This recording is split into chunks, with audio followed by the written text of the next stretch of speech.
The ground beneath your feet is in constant, breathtaking motion. Mountains slowly rise from flat plains, while entire coastlines vanish beneath the waves. Our planet is not a static museum piece, but a living, breathing artist, endlessly reshaping its own grand canvas.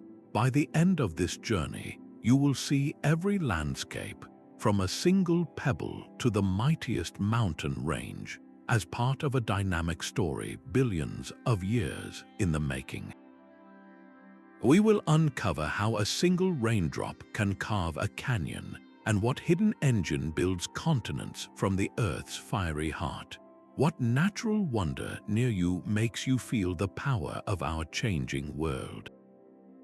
This master sculptor works with two fundamental sets of tools, locked in an eternal dance of creation and destruction. From deep within the planet comes immense heat and pressure, a powerful internal engine that slowly shifts entire continents, crumples the crust into mountains, and births new land from volcanic fire. Then there are the external forces, the patient artists of the surface. Wind, water, and ice act as nature's sandpaper, relentlessly scouring, grinding, and dissolving the very rock that the planet's heart pushes upward. One force builds while the other tears down. This constant, dynamic struggle is the fundamental engine behind every single landscape you have ever witnessed.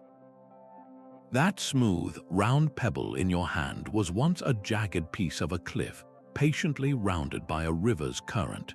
The sheer face of a massive plateau is the temporary victory of uplift over erosion.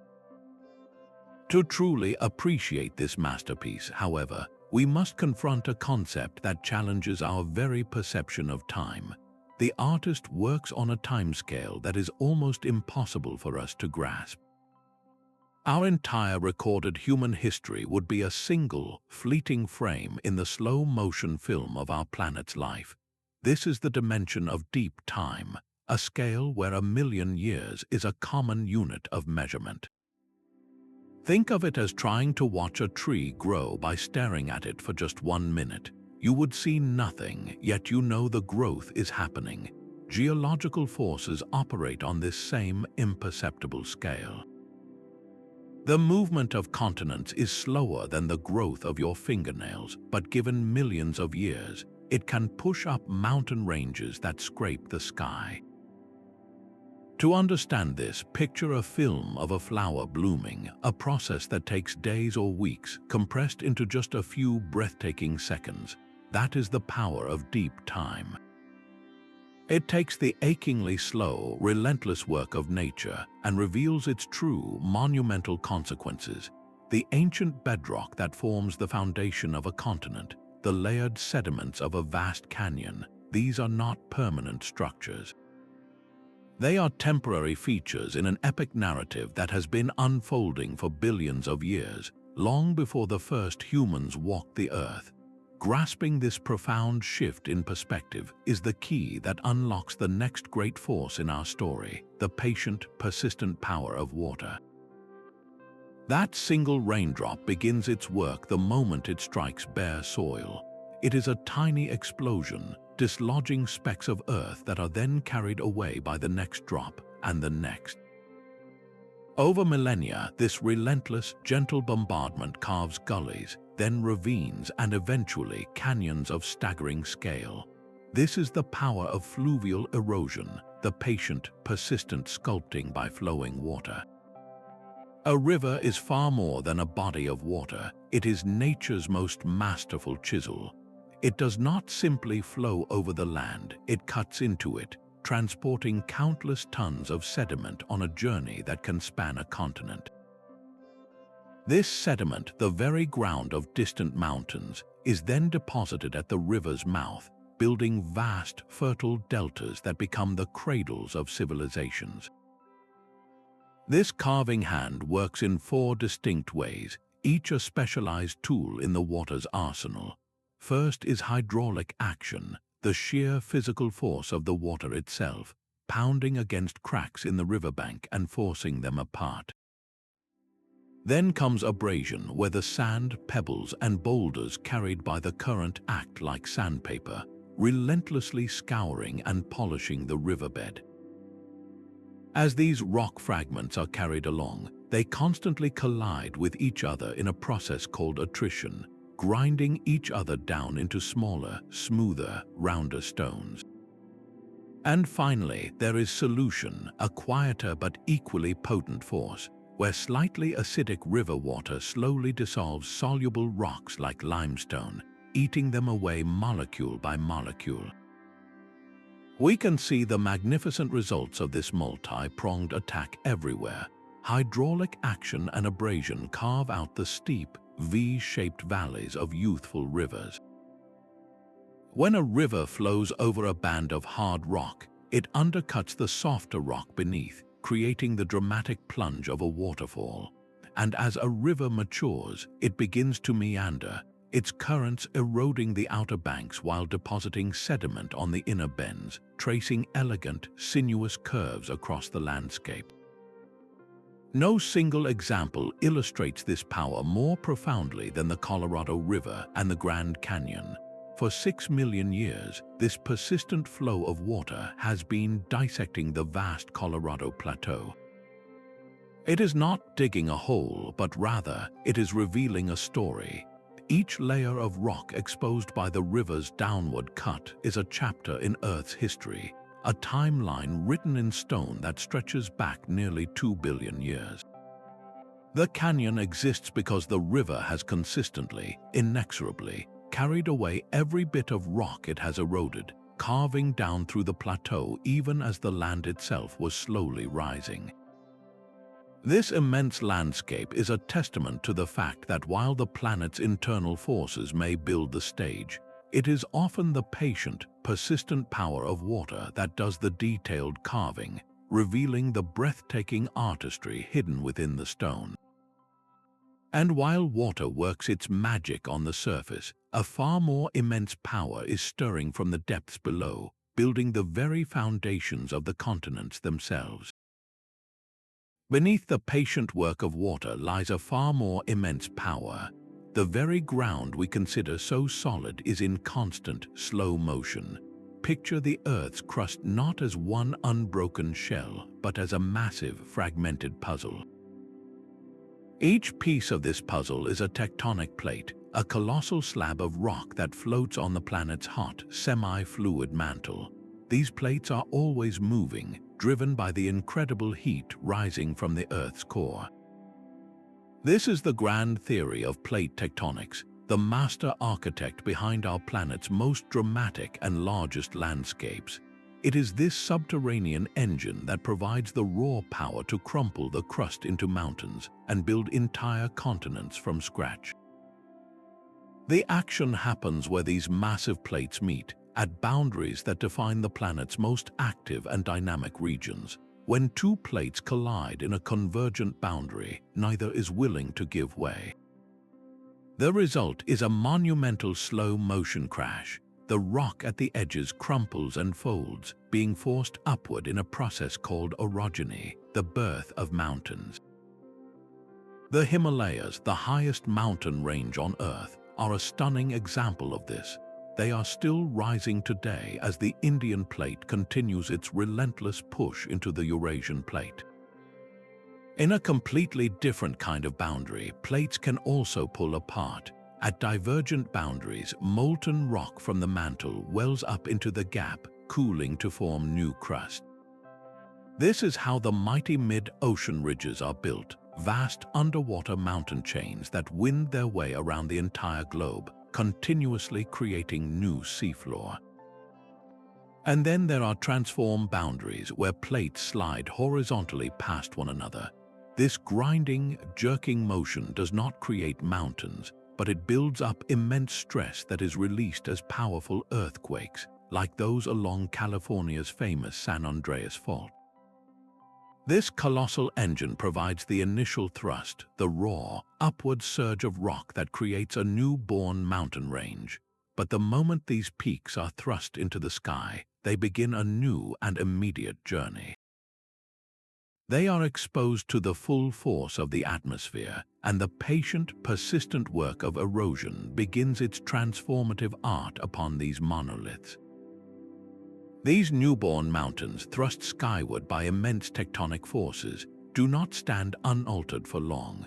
They are immediately handed over to another master sculptor, one whose tool is not liquid but solid water.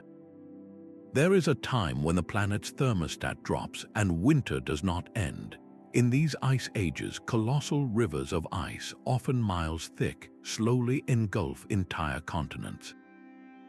A glacier is not a static block of ice. It is a moving body, a slow-motion river that flows under its own immense weight. It behaves like a plastic, deforming and oozing its way downhill with a power that redefines the very concept of force. This is not the delicate carving of water, but the work of a planetary bulldozer. As a glacier advances, its incredible weight allows it to perform two primary acts of geological artistry. The first is plucking. The glacier freezes onto the bedrock beneath it, and as it moves, it literally rips entire pieces of rock loose, incorporating them into its icy base. The second is abrasion. All the rock and debris now trapped within the ice, from fine silt to massive boulders, acts like the world's largest piece of sandpaper. This abrasive load grinds against the underlying bedrock, polishing it to a smooth finish and gouging deep, parallel scratches called striations that point like arrows in the direction of the ice's flow. The landscapes this process leaves behind are unmistakable. A river carves a V-shaped valley, but a glacier, with its wide, grinding bulk, sculpts a broad, deep, and unmistakably U-shaped valley. Look at Yosemite Valley in California. Its sheer granite walls and flat floor are the classic signature of a massive glacier that once filled it to the brim. Where two glaciers carve adjacent valleys, the ridge between them is sharpened from both sides into a narrow, knife-edge partition known as an arête. And if three or more glaciers carve backwards into a mountain peak, they leave behind a stark, pyramidal horn, like the iconic Matterhorn in the Swiss Alps. Perhaps the most dramatic evidence of glacial power is found at the coast. As a glacier carves a deep valley that reaches the ocean, and the ice later melts, the sea floods in, creating a deep, steep-walled inlet known as a fjord. The breathtaking fjords of Norway, New Zealand, and Alaska are not products of the sea, but of the ice, their profound depths a testament to the staggering thickness and erosive power of the glaciers that formed them. This icy force can reshape entire regions on a continental scale, scraping away soil, gouging out lake basins, and completely reworking the land. But as the ice eventually retreats in a warming world, a different, more subtle artist emerges to continue the work of shaping the land under a warmer sun. While glaciers reshape continents with immense force, the wind works with a far more subtle and persistent hand. In the vast, open deserts of the world, where water is a rare and fleeting visitor, the air itself becomes the primary artist. This is the realm of aeolian processes, where the wind's whisper carries the power to erase and rebuild entire landscapes grain by grain. The wind's artistry begins with two fundamental actions, erosion and deposition, working in a constant, silent dance. First, it acts as a delicate but relentless broom. Through a process called deflation, the wind lifts and carries away the finest particles of clay and silt, leaving behind a barren surface of pebbles and rocks, a landscape known as desert pavement. This selective removal lowers the entire ground surface over centuries, creating vast, flat basins. But the wind is also a master etcher. When it picks up sand, it uses those grains as tools for abrasion. This is nature's sandblaster, and it operates close to the ground. As these sand grains bounce and skitter along, they sandblast any exposed rock surface, polishing it smooth, cutting grooves, and carving it into extraordinary shapes. A yardang, for instance, is a streamlined ridge that looks like an inverted ship's hull, meticulously carved from solid rock as the wind abrades its sides. Individual rocks can be sculpted into ventifacts, stones with multiple polished, flat facets that glint in the sun, each face cut by the wind from a different prevailing direction. Yet for every grain of sand the wind steals from one place, it must deposit it in another. This is where the iconic beauty of the desert is born. As the wind loses its energy, it drops its sandy load, building dunes. These are not random piles of sand, but organized, dynamic landforms that move and change shape in direct response to the wind's patterns. A Barchan dune is a classic crescent shape, with its horns pointing downwind, forming in areas with a limited sand supply and a steady wind direction. Where there is abundant sand and strong winds, transverse dunes rise like massive, parallel ocean waves frozen in time. And in regions where winds converge from different directions, longitudinal dunes form, running in long, straight ridges parallel to the dominant wind. These dunes are never still. They are rivers of sand, slowly marching across the desert in a beautiful, endless migration. This Aeolian artistry creates landscapes of breathtaking, minimalist beauty and constant, graceful motion, a stark contrast to the more chaotic and violent forces we are about to witness from the planet's fiery heart. From the silent, sculpted deserts, we turn to the planet's most dramatic and immediate creative act. In 1963, off the coast of Iceland, the ocean began to boil. A violent undersea eruption hurled steam and ash high into the air, and from the churning waves, a new island brutally emerged named Surtsey. This was not the slow work of erosion or deposition, but the raw, fiery forge of volcanism, where the Earth's internal heat punches directly through the crust to create brand new land in real time. This incredible process is a direct consequence of the tectonic engine at work. At the boundaries where plates diverge or one plate dives beneath another, the immense pressure and heat can melt rock deep within the mantle, creating a buoyant, molten fluid called magma. When this magma finds a weakness in the overlying rock and erupts onto the surface, we call it lava, and the event is a volcano. But not all volcanoes are created equal. Their character and the landforms they build depend entirely on the chemistry of the magma itself. Imagine trying to pour two different liquids. One is thin and runny like water, the other is thick and sticky like honey. Magma works in a similar way. Magma that is low in silica is fluid and allows trapped gases to escape easily. This results in the gentle, effusive eruptions that build shield volcanoes. These are not the steep, dramatic peaks you might picture, but vast, broad domes, built layer by layer from countless basalt lava flows.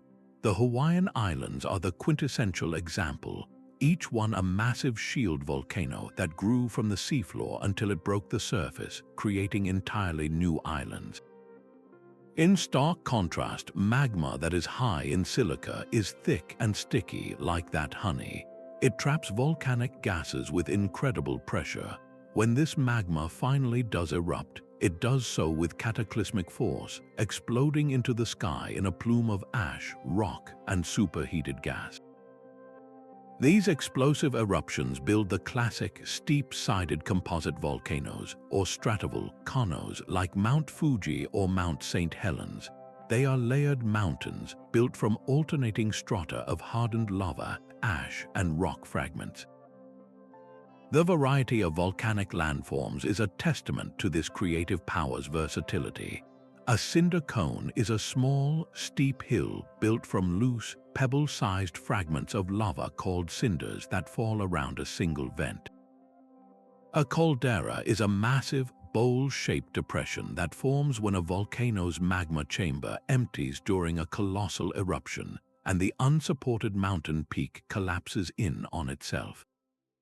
Sometimes vast quantities of extremely fluid lava can erupt from long fissures, flooding the landscape and building up over millions of years to form immense, flat lava plateaus like the Columbia River Plateau in the northwestern United States.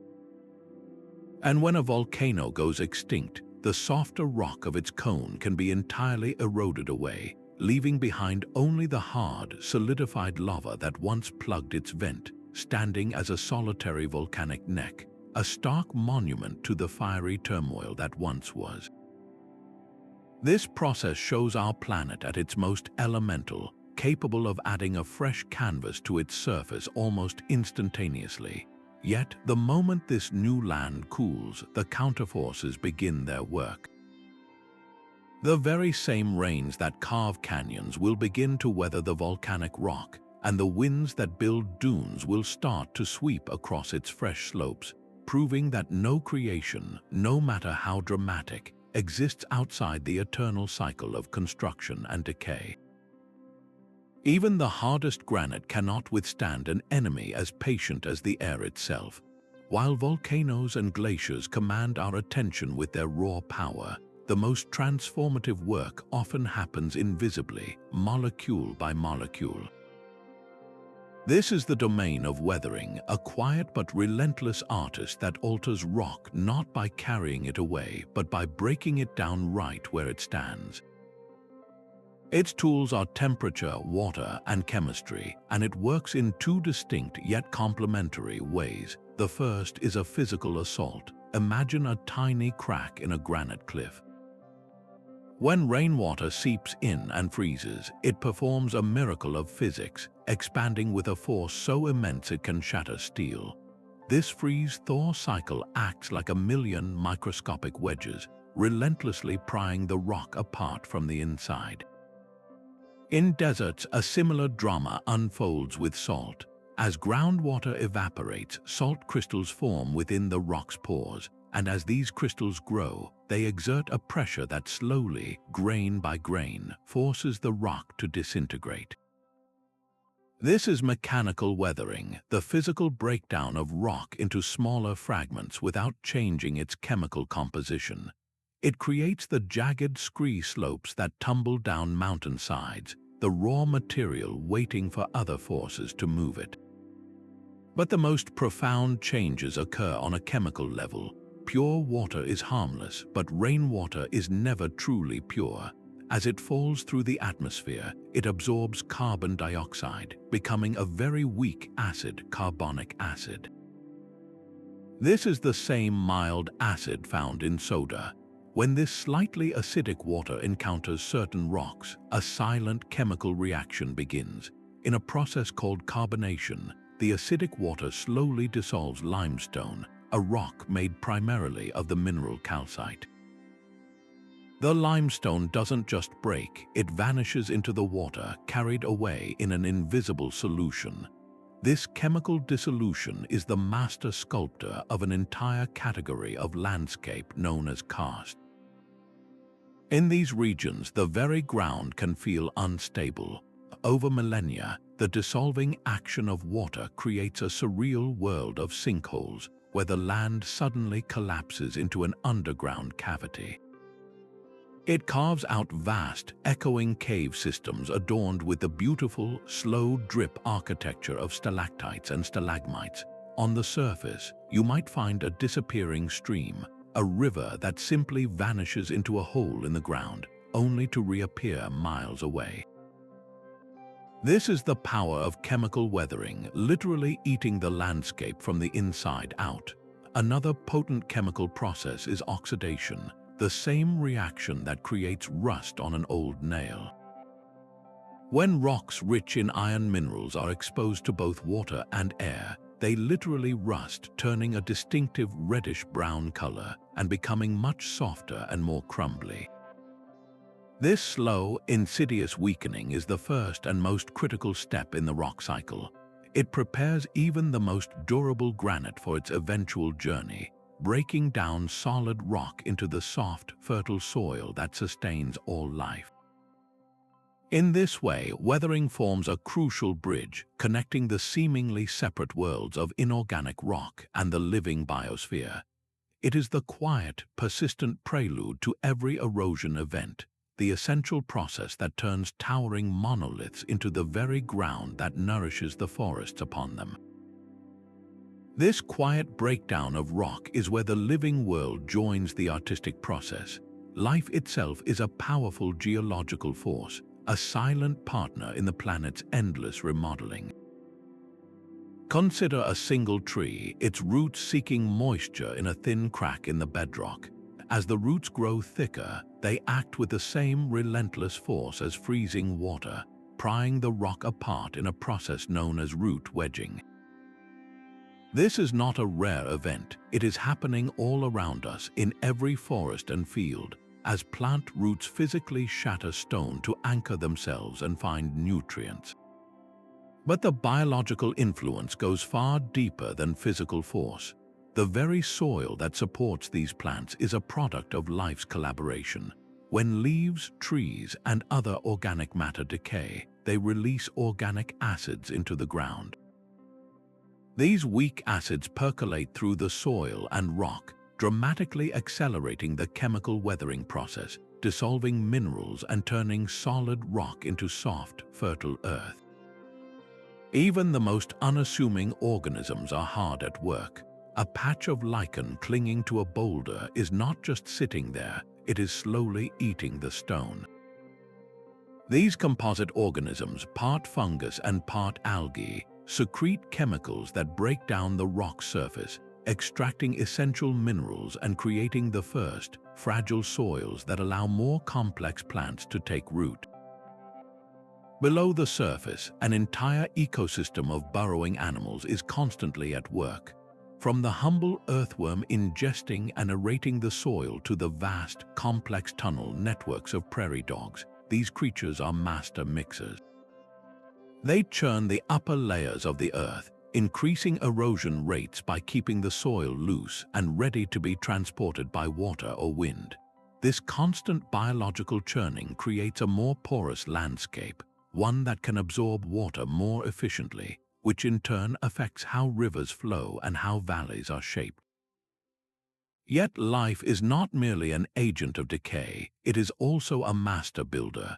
Look to the tropical oceans where countless tiny coral polyps are performing one of nature's most magnificent acts of construction.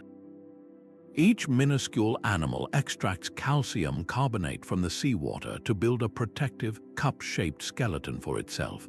Billions upon billions of these tiny skeletons, built generation after generation over thousands of years, accumulate to form the colossal architecture of a coral reef.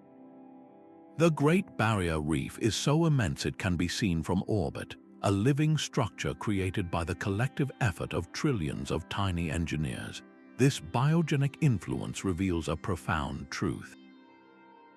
The artistry of our planet is not a solo performance by the non-living elements of rock, water, and air. It is a grand collaborative partnership, a dance between the living and the non-living world. The mountains, the soils, and even the very air we breathe are testaments to this deep and ancient collaboration, a process that leaves its mark on every corner of our world, if we only know where to look. That silent partnership between life and rock leaves behind its own enduring testament. Every cliff face, every canyon wall, is a library of our planet's past, a collection of stories written in stone. These layers of sedimentary rock, known as strata, form the pages of Earth's grand historical novel. To read them, we rely on the simple but profound principles of stratigraphy. The most fundamental of these is the law of superposition. It states that in any undisturbed stack of sedimentary layers, the oldest layer will always be at the bottom, and the youngest will be at the top. It is a logical concept, much like finding the oldest page of a book at the beginning and the newest entry at the end. But the story does not end there. Within these layers, we find clues left by the ancient world. a layer filled with fossilized seashells and the bones of marine reptiles, tells us this land was once the floor of a shallow sea. A band of coal compressed from ancient swamp vegetation speaks of a humid, delta-like environment, and a thick deposit of cross-bedded sandstone with its sweeping, curved lines reveals the presence of a vast, windy desert, its dunes frozen in time. One of the most breathtaking places to read this layered history is the Grand Staircase, a colossal sequence of rock layers that stretches across Utah and Arizona. This is not a single cliff, but a series of gigantic steps, each a distinct chapter.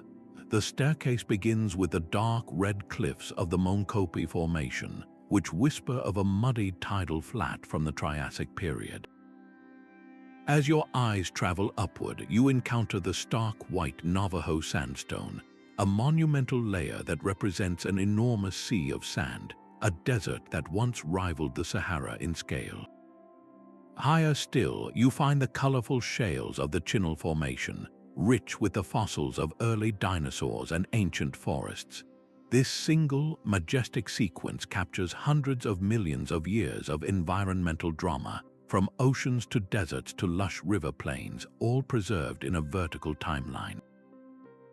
These layered records provide the undeniable evidence for the next great mystery, the slow, relentless drift of continents, a story written not just in the rocks, but in their very placement across the globe. The layered rock of the Grand Staircase tells a compelling story, but it was a story without a clear plot for centuries. Then, in 1912, a German scientist named Alfred Wegener presented a theory so radical it was dismissed by most of his peers. He proposed that the continents were not fixed in place but were slowly, imperceptibly drifting across the face of the Earth. His evidence, while initially scorned, was both simple and profound. He pointed first to the map, to the nearly perfect jigsaw puzzle fit of the coastlines of South America and Africa. It was a coincidence too striking to ignore. But his case grew stronger when he looked beyond the shorelines. He discovered that identical fossil species of plants and land animals were found on continents now separated by vast oceans. How could a freshwater reptile like Mesosaurus be found in both Brazil and South Africa if these lands had always been divided by the Atlantic? The clues continued in the rocks themselves.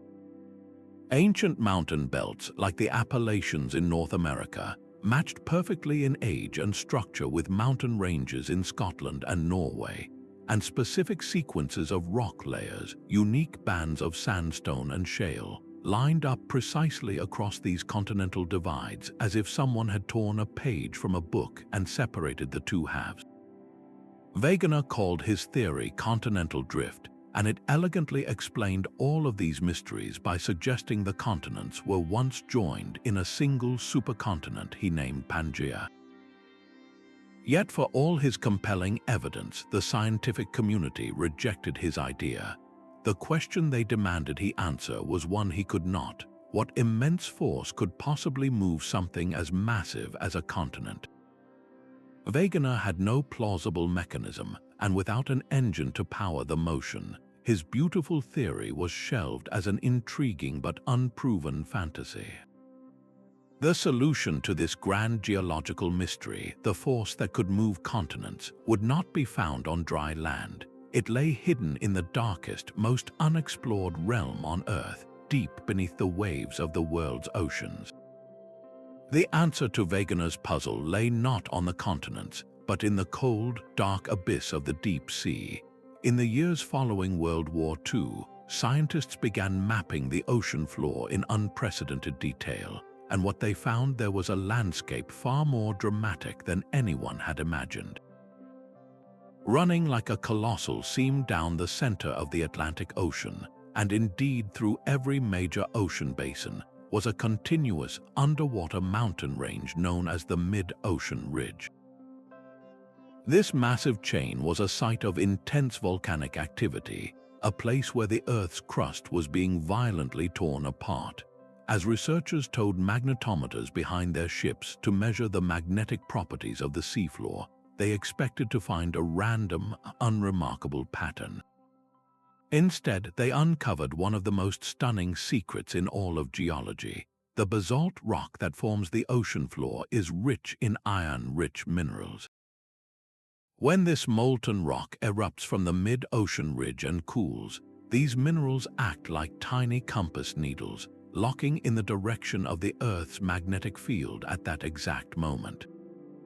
They become a permanent fossil compass, preserving a record of the planet's magnetic polarity.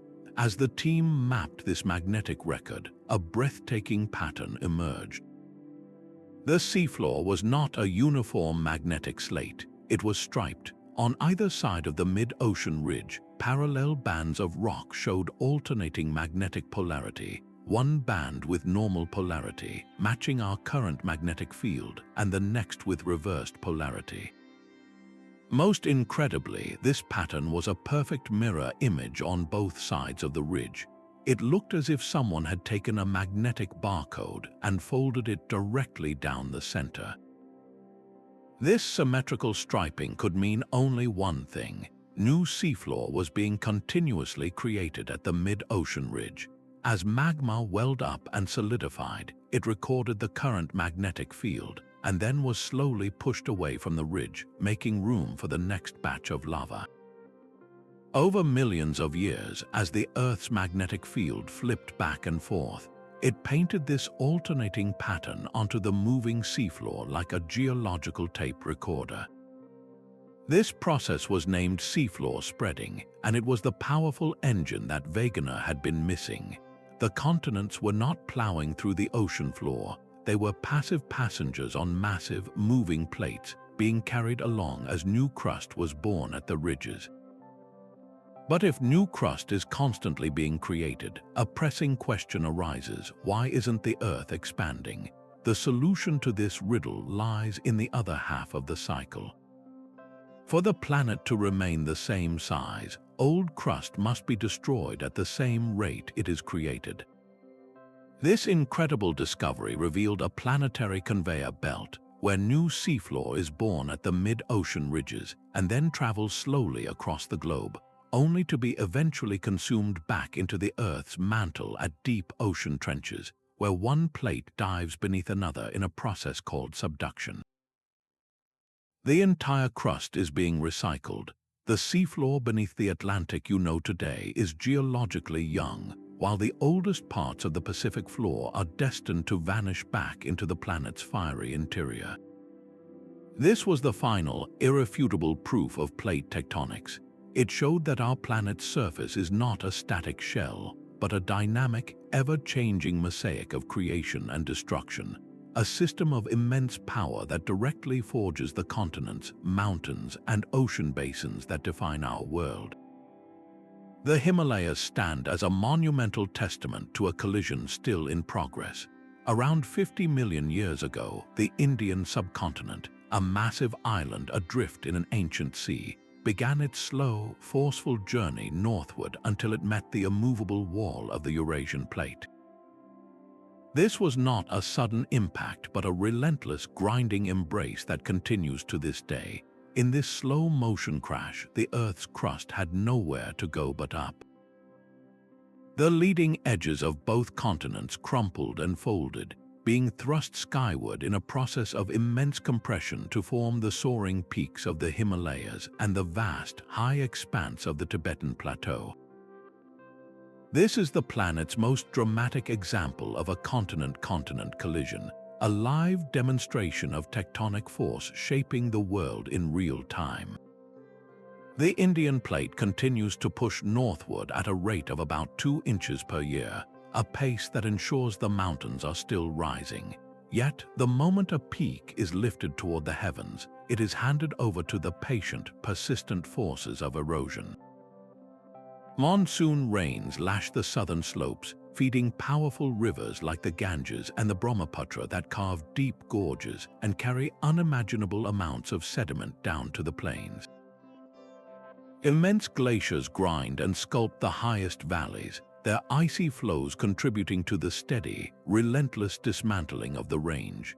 This creates a dynamic balance of unimaginable scale, a titanic struggle where the planet's internal engine fights to push the rock upward, while the external forces of water and ice work just as tirelessly to grind it down. The majestic height of Mount Everest is not a static number, but a temporary equilibrium in this eternal contest.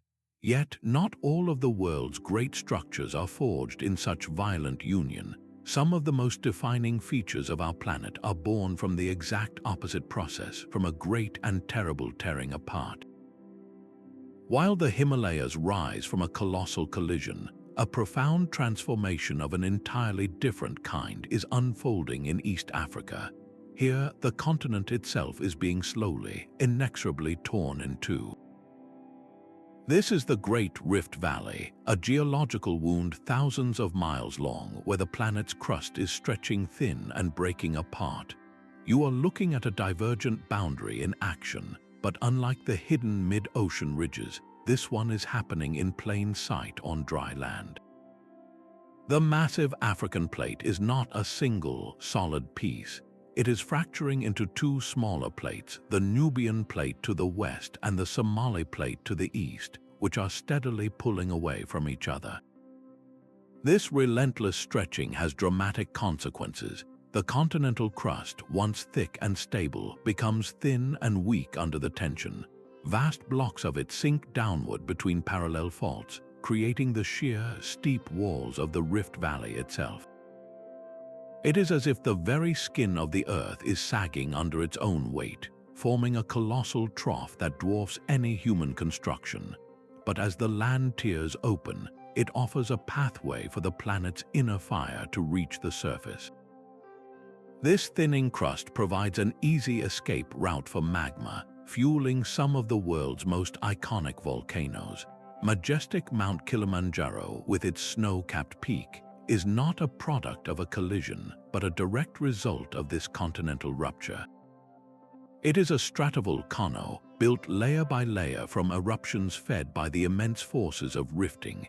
The valley floor is dotted with other volcanic cones and vast lava plains, a constant reminder of the heat simmering just below. And as the land sinks, it creates natural basins that quickly fill with water. The result is a chain of some of the oldest, deepest, and most ecologically unique lakes on Earth. Lake Tanganyika, for instance, is not just a lake, it is a freshwater sea, so deep and ancient that its isolated ecosystems have evolved into a living museum of species found nowhere else.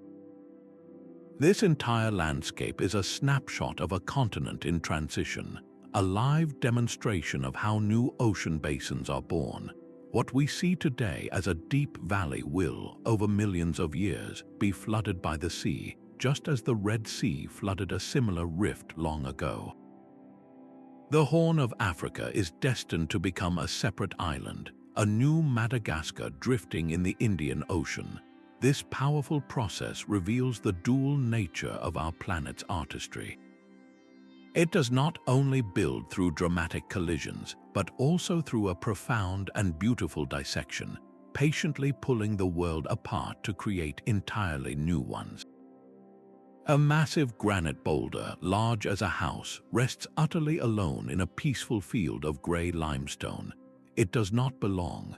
This geological orphan is a glacial erratic, a traveler from a distant land, and for centuries, these solitary stones presented a profound mystery to anyone who noticed them. How could a single, immense rock of one type come to be stranded in a landscape composed of an entirely different stone? The local farmers might have told legends of giants throwing them in sport, but early geologists were baffled. The rocks were too big to have been moved by floods, and they were found scattered across continents in seemingly random patterns. The true explanation, when it finally emerged, revealed a force of almost unimaginable power. These boulders were not thrown but carried. They were passengers on a colossal river of ice. Ancient glaciers, thousands of feet thick, acted as planetary conveyor belts. As they inched their way across the continent, they would freeze onto the bedrock, plucking up everything from fine silt to these monumental boulders. The ice then transported its captured cargo, sometimes over hundreds of miles, grinding and scraping the landscape beneath. When the global climate eventually warmed and the ice sheets melted away, they released their entire load in a final, silent act of deposition, leaving these foreign giants stranded on alien bedrock. But erratics were not the only clues. Scientists learned to read the entire suite of glacial debris. A moraine, for instance, is a long ridge of unsorted rock and sediment, a kind of geological baggage claim. It marks the glacier's furthest advance or the edges of its flow, a massive pile of everything the ice pushed forward. Then there are drumlins, these elegant, teardrop-shaped hills of compacted till that form under the moving ice, their slender ends pointing precisely in the direction the glacier traveled, like frozen compass needles from a lost age. By meticulously mapping these erratics, moraines, and drumlins, geologists could do something incredible. They could reconstruct the ghostly outlines of vanished ice sheets.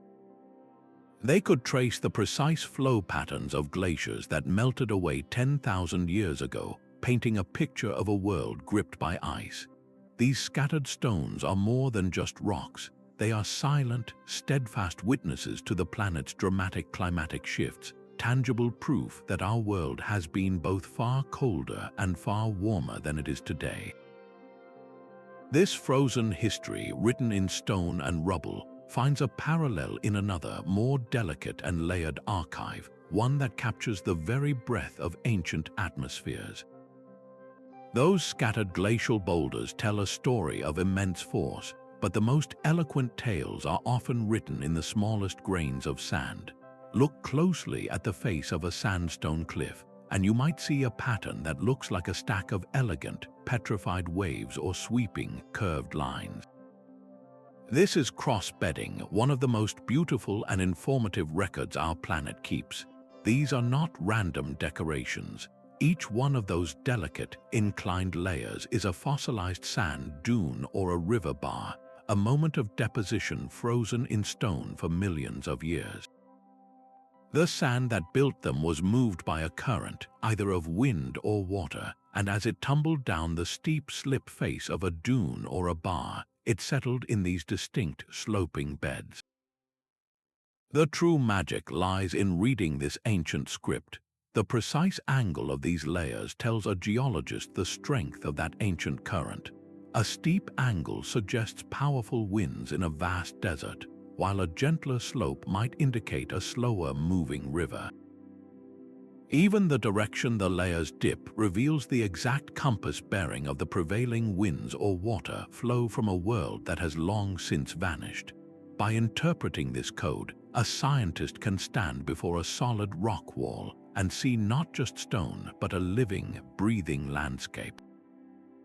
They can distinguish between the sweeping, large-scale cross-beds of an ancient Sahara and the smaller, more chaotic sets formed by a meandering stream.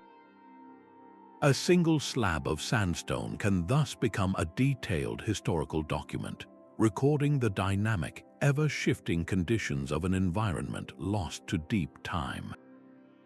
This incredible level of detail proves that the past is never truly erased. It is encoded into the very fabric of the world around us, a language of stone and sediment waiting for those who learn to see. A single flat line in the rock can hide a greater mystery than any fossil. This is an unconformity, a profound gap in the planet's autobiography, a page torn from the book of deep time. The most famous of these geological puzzles is found at Sychar Point on the Scottish coast. Here, two worlds collide in a single cliff face. At the base, you see layers of dark grey greywacke, a rock formed in deep ocean trenches, but these layers are not lying flat. They are tilted on their side, standing vertically like the pages of a book slammed shut by some immense force. Resting directly on top of these vertical slabs is a completely different rock, a layer of red sandstone that lies in perfect, undisturbed horizontal bands. The contact between them is not a gentle transition. It is a sharp, brutal line that speaks of a colossal interruption. What could possibly explain this stark juxtaposition? The story written in that line is one of unimaginable drama. First, the vertical Greywacke was formed deep under an ancient sea. Then, titanic tectonic forces heaved it upward, folding and tilting it until it formed a mountain range. For millions upon millions of years, the patient artists of wind, rain, and ice went to work, scouring those mountains down to a flat, level plain, completely erasing them from the face of the earth. This barren plain then slowly sank beneath the waves, becoming the floor of a new sea where sand and sediment could once again settle, laying down the horizontal layers of red sandstone that now cap the scene. That single, flat line at Sikar Point represents a span of time so vast it could encompass the entire life and death of a Himalayan-scale mountain range. It is a silence in the stone, a period where the earth was busy, but left no record for us to find. Unconformities like this are humbling reminders that for every chapter of Earth's history preserved in rock, countless more have been irrevocably erased, their stories lost to the relentless recycling of the planet's surface. This forces us to wonder what magnificent landscapes and lost worlds we will never know, simply because the evidence was ground to dust and washed away to sea. That single grain of sand on a distant beach once rested high in a mountain range. Its journey began when a crack in the granite, widened by freezing water and plant roots, finally gave way, sending a fragment tumbling down a steep slope. This is the first step in a planetary conveyor belt, the process of sediment transport that endlessly reshapes the face of our world. That grain is then picked up by a rain-swollen stream, where it begins a long and turbulent voyage. In the fast-moving current, it does not simply drift, it bounces and hops along the riverbed in a process known as saltation. With every collision against other grains and the rocky bed, its sharp edges are slowly worn away, becoming progressively smoother and more rounded. The river is a master sorter. It cannot carry everything at once. The strongest currents near the source can move large boulders, but as the river slows upon reaching a lake or the ocean, its energy drops. It deposits the heaviest material first, the cobbles and pebbles, then the sand, and finally, the lightest silt and clay, which can remain suspended in the water for great distances. This creates deposits of well-sorted sediment, where most of the grains are roughly the same size, a clear signature of water transport. But a river is not the only carrier. In the desert, the wind takes over. It lifts the finest dust into the air to form hazy skies, while it pushes sand grains in a low, skimming flow. Wind-blown sand undergoes an even more intense polishing, becoming perfectly rounded and frosted from countless high-speed collisions. These grains build the magnificent, ever-shifting dunes that are the ultimate expression of a long, windy journey. The story is completely different for a grain transported by ice. A glacier shows no such finesse. It is a chaotic, brutal freight train. It plucks up everything in its path, from powder-fine clay to house-sized boulders, and carries this unsorted mixture en masse. There is no rounding or polishing in the dark, grinding base of the ice, only crushing and fracturing. When the glacier melts, it drops this entire confused assemblage at once, leaving behind a landscape of mixed, angular sediments trapped in a matrix of fine clay. This glacial till tells a story of power, not patience. The final destination for our well-traveled sand grain is a place of accumulation. Perhaps it settles on a river bend, building a point bar. Maybe it is carried far out to sea, settling on the silent abyssal plain. Or, most dramatically, it arrives at a river's mouth where the current abruptly stops. Here, it joins trillions of other grains, collectively building a vast delta that slowly extends the coastline out into the ocean. This is how the monumental is built from the microscopic, one grain at a time. But the journey does not end with deposition. As new layers of sediment bury the old, the pressure mounts, squeezing out the water and compacting the grains. Mineral-rich water percolating through the spaces then acts as a natural cement, precipitating crystals of calcite or silica that lock the grains together into a solid mass. This process, known as lithification, turns loose sand into solid sandstone, layers of mud into shale, and beds of shell fragments into limestone. The very pages of Earth's history, the stratified layers we read in canyon walls, are born from these countless individual journeys. Every sandstone cliff and every shale slope is a library built grain by grain, a permanent record of ancient rivers, forgotten winds, and vanished ice, all cemented into the story of our world. The restless ocean is a sculptor that never rests its tools. Along every shoreline, a dramatic contest unfolds between the creative and destructive power of the sea. On one hand, you have the raw, explosive energy of waves hammering against a cliff face. Each crash is a percussive blow of hydraulic action, forcing air and water into cracks with enough pressure to literally tear the rock apart.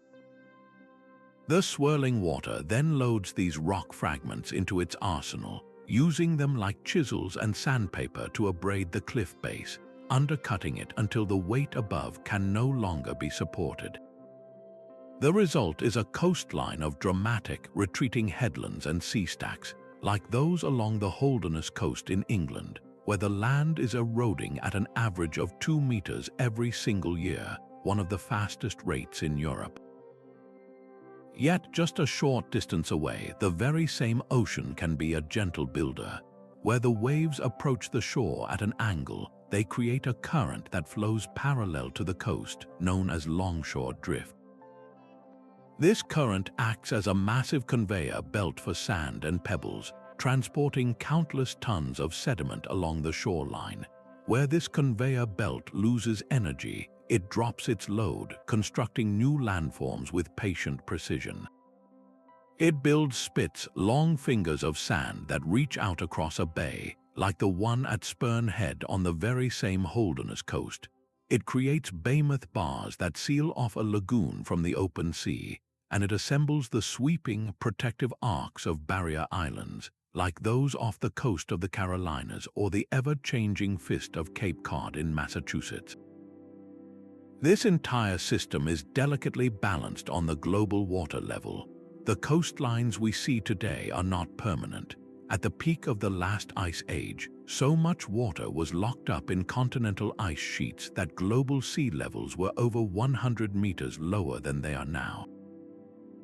As that ice melted, the rising ocean drowned river valleys, creating the deep, branching estuaries that serve as ports for many of our great cities. It flooded glacial valleys, carving out the breathtaking, steep-walled fjords of Norway and New Zealand. This ancient, natural process of change continues today, accelerated by our current climate trends. A small rise in sea level does not merely mean the ocean inching up the beach. It means that the powerful forces of erosion and the sediment-moving currents can reach farther inland, reworking the entire coastal landscape with renewed vigor. This is why the coastline remains one of the most visibly dynamic and rapidly changing interfaces on our planet, a place where the artist's hand is never still. The silent, chemical work of water creates entire worlds hidden just beneath the surface. This is the realm of Karst topography, a landscape defined by its own disappearance. It begins with a simple chemical reaction. Rainwater, slightly acidic from absorbing carbon dioxide in the air, seeps into the ground. When this weak carbonic acid encounters limestone, a rock composed primarily of calcium carbonate, a quiet dissolution begins. The acid reacts with the calcite, slowly dissolving the solid rock and carrying it away in an invisible solution. This process, called carbonation, does not break the rock apart, it makes it vanish. Over thousands of years, this molecular-level erosion enlarges tiny cracks into vast, interconnected labyrinths. The land above becomes pockmarked with sinkholes, where the ground suddenly collapses into an underground cavity. You might see a stream flowing across a field only to vanish completely into a swallow hole, its journey continuing in darkness. The most breathtaking expression of this hidden artistry is the cave system itself. Places like Mammoth Cave in Kentucky are not single caverns, but entire subterranean networks with over 400 miles of mapped passages, all carved by the patient, chemical hand of groundwater. But the story does not end with dissolution. The same water that dissolves the rock also redecorates the void it leaves behind. As mineral-rich water drips from a cave ceiling, a drop hangs for a moment. When it falls, a tiny, almost invisible ring of calcite is left behind. Drop by drop, over centuries, these rings build downward, forming a stone icicle known as a stalactite. On the floor below, where the falling drop splashes, a stalagmite begins to grow upward, often broader and more rounded. When these two features meet, they fuse into a single, majestic column. Sometimes water flows down a wall, depositing calcite in shimmering, frozen waterfalls called flowstones. These speleothems are not mere decorations, they are the cave's way of rebuilding itself, a slow-motion art exhibition in a gallery carved from darkness. On the surface, the results are equally dramatic. In the karst landscapes of Guilin, China, the land is a forest of steep, conical hills, each one a remnant of a once continuous limestone plain that has been deeply dissected by dissolution. These are not mountains built up, but a landscape carved down, its most resilient parts left standing as solitary towers. This hidden world proves that some of the planet's most profound and beautiful artistry is not always displayed for all to see, but often unfolds in the quiet, secret chambers beneath our feet, a constant reminder that the ground we walk on can be full of beautiful, empty spaces. Our own hands now shape the very ground we stand upon. Humanity has emerged as a geological force so potent that scientists propose we have entered a new epoch, the Anthropocene, an age defined by human influence. For billions of years, the artist's tools were wind, water, and tectonic fire, working with the patient rhythm of deep time. Now, our actions introduce a new and frantic tempo to this ancient symphony. Consider the scale of modern mining, where we move more earth and rock each year than all the world's rivers combined. We strip away entire mountaintops and excavate craters so vast they are visible from space, accelerating erosion to a dizzying speed. Vast tracts of forest, which for millennia anchored soil with their roots, are cleared, leaving the land vulnerable to being washed away by the next heavy rain. This is not the slow, patient work of a river, but a sudden, violent stripping of the land's skin. Our cities are another form of rapid transformation. We pave over porous ground with impermeable concrete and asphalt, creating urban landscapes where rainwater cannot soak in. Instead, it rushes across the surface in powerful, erosive torrents, carrying pollutants and sediment directly into our waterways at an unnatural rate. But perhaps our most monumental intervention is the dam. We build colossal walls of concrete across mighty rivers, halting their natural flow and the sediment they carry. Upstream, the river slows, dropping its entire load of sand and silt, slowly filling the reservoir. Downstream, however, the story changes dramatically.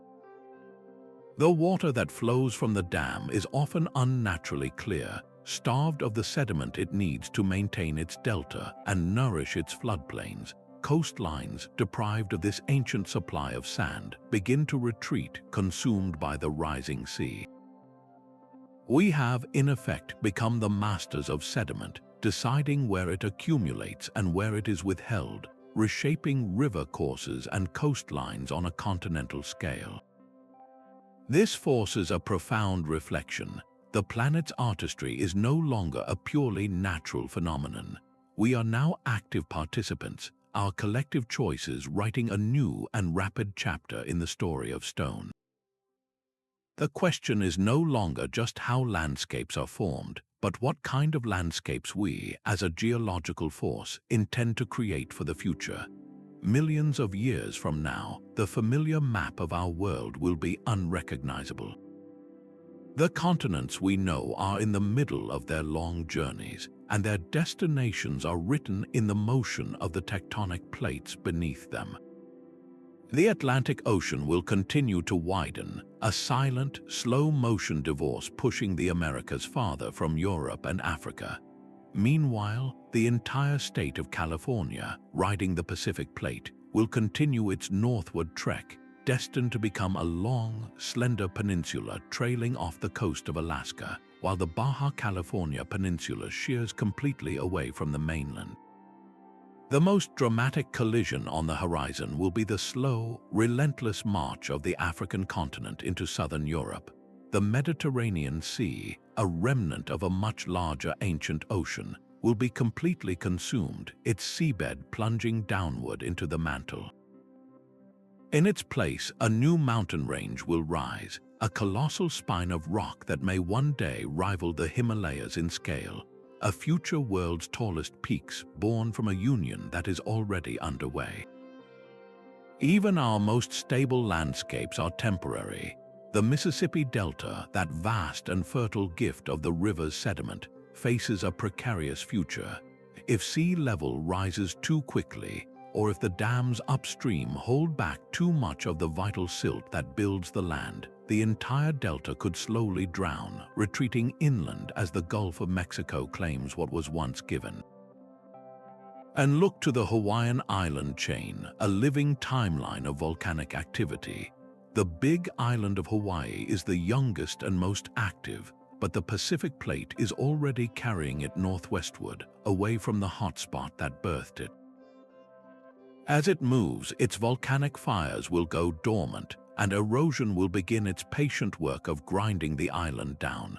Meanwhile, a new submarine volcano, Loihai, is steadily building on the seafloor southeast of Hawaii, destined to break the surface in tens of thousands of years, the next link in this beautiful, migrating chain of islands.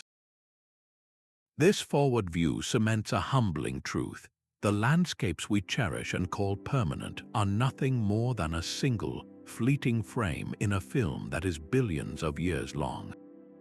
The planet's artistic work is nowhere near finished. This grand transformation is driven by forces that are both predictable in their direction and at times violently sudden in their execution, a reminder that the ground beneath us holds stories that have not yet even begun. Yet that patient rhythm of erosion and uplift is sometimes shattered in an instant. The planet's artistry possesses a violent, catastrophic side, capable of reshaping terrain in a single, terrifying moment. A massive earthquake is one of the most dramatic examples of this sudden power. In 1964, the Good Friday earthquake in Alaska released pent-up tectonic energy so immense that it lifted an area the size of Minnesota.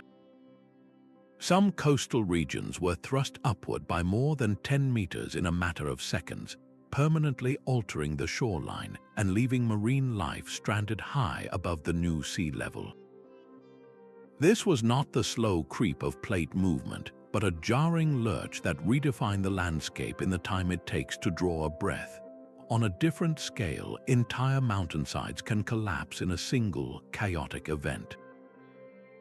The Heart Mountain Detachment in Wyoming is the remnant of one of the largest known landslides on Earth. Over 50 million years ago, a staggering volume of rock, over 1,000 square miles in area, suddenly broke free and slid across the landscape at incredible speed, leaving behind a geological mystery that took decades to unravel. These events demonstrate that the slow, accumulated stress within the Earth's crust can be released in a single, landscape-altering spasm, and from beyond our world comes the ultimate catastrophic creator. The asteroid impact that carved out the Chicxulub crater off the coast of Mexico 66 million years ago did more than just leave a scar over 100 miles wide. It instantaneously excavated a cavity 20 kilometers deep, hurled trillions of tons of debris into the atmosphere, and triggered a global winter that fundamentally reshaped the course of life itself. The resulting tsunamis, wildfires, and environmental chaos reformed continents and oceans in a geological blink of an eye. These violent punctuations in the slow narrative of geology remind us that the ground beneath us, while seemingly stable, is part of a system capable of immense and immediate transformation. The planet's grand canvas is not only painted with the patient brush of a river, but also with the sudden, explosive splash of a catastrophe. The same mountains that block the sky also rewrite the weather. When a colossal range like the Himalayas punches into the atmosphere, it does far more than just create a beautiful skyline. It acts as a massive barrier to the planet's wind currents, fundamentally rerouting the very rivers of air that distribute heat and moisture across the globe. The monsoon rains that drench the Indian subcontinent are a direct result of this geological wall forcing moist air upward, where it cools and releases its burden of water. But for every action, there is a reaction. On the other side of those peaks lies the Tibetan Plateau, a vast, high desert caught in a profound rain shadow. The same clouds that empty themselves on the southern slopes arrive here as dry, descending winds, creating an arid landscape starved of the precipitation that falls just a short distance away. This is not a one-way street. The climate, in turn, takes its own measure of the rock. A colder, icier world accelerates the grinding power of glaciers, which carve deeper valleys and deposit more sediment, literally reshaping the mountains that created the climate in the first place. During ice ages, so much water is locked away in ice sheets that global sea levels plummet, exposing vast stretches of continental shelf and completely altering the erosive power of rivers as their base level drops. The massive deltas that form during warmer, wetter periods are starved and eroded when the climate shifts and the sea retreats. This intricate, two-way conversation between the atmosphere and the lithosphere reveals a profound truth. Our planet does not operate as a collection of separate systems. The slow dance of the tectonic plates and the swirling chaos of the weather are partners in a single, dynamic whole, each constantly influencing and being influenced by the other. To see a mountain is to witness a conversation millions of years in the making, a dialogue between the Earth's fiery heart and its restless sky. From the patient drift of continents to the violent burst of a volcano, our journey reveals a world in constant, magnificent motion. We have walked with the forces that build mountains and the patient hands that carve them away, from the hidden engine of plate tectonics to the subtle, molecular touch of chemical weathering.